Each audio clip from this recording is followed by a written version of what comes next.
تاریخ شاہد ہے کہ آج بیاس کا کاروبار کرنے والے کبھی مالدار نہیں ہوئے ہیں۔ معاف کر دینا، معاف کر دینا۔ ابھی چند روز پہلے ایسے ہی بیٹھے ہوئے تھے، چند لوگ باتیں کر رہے تھے، تو ایک صاحب نے کہا کہ ہمیں فلاں صاحب تو بڑی ترقی کر رہے ہیں، تو دوسرے صاحب بولے ہم آپ کو معلوم ہے وہ ترقی تو کر رہے ہیں لیکن وہ بیاس کا لین دین کرتے ہیں۔ تو اللہ معاف فرمائے، ہم تو آج تک یہی جانتے تھے کہ خیرآباد میں ایسا کوئی مسلمان نہیں ہوگا، اللہ توبہ ہے، کہ لوگوں کو وہ رقمیں بیاس کی وجہ سے دے۔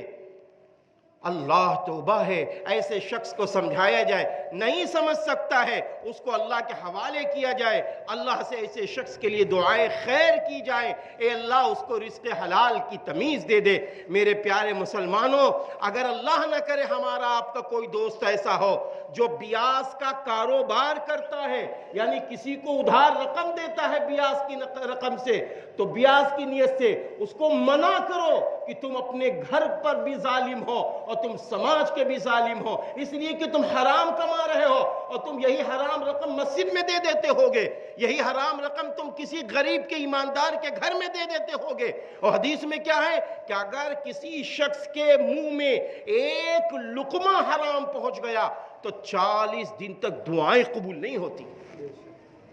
40 دن تک دعائیں قبول نہیں ہوتی ہیں پیارے مسلمانوں۔ تو اس لیے سماج کے ایسے لوگوں کو سمجھانا چاہیے،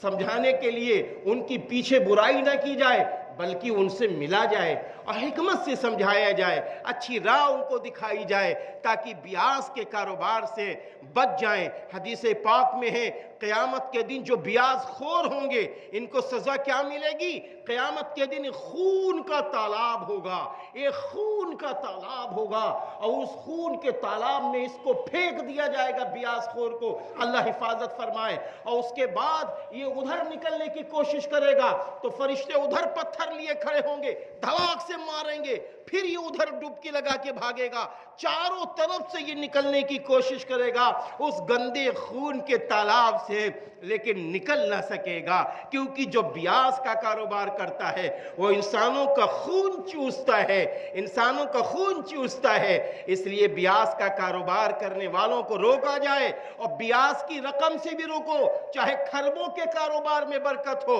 آج یہ بھی بڑی تیزی سے سننے میں آ رہا ہے، لوگ اپنے مکان بنانا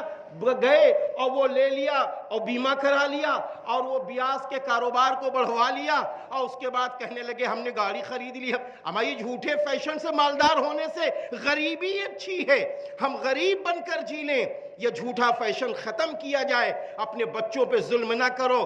آج طرح طرح کی اسکیمیں آ گئی ہیں، جو اسکیموں میں بیاز ہے اس میں برکت نہیں ہے، اس میں برکت نہیں ہے، اس میں برکت نہیں ہے۔ مزدوری اچھی ہے، کسی کے گھر کا گیٹ مین بننا اچھا ہے، لیکن یہ موٹی موٹی رقموں کو لینا غلط ہے، غلط ہے۔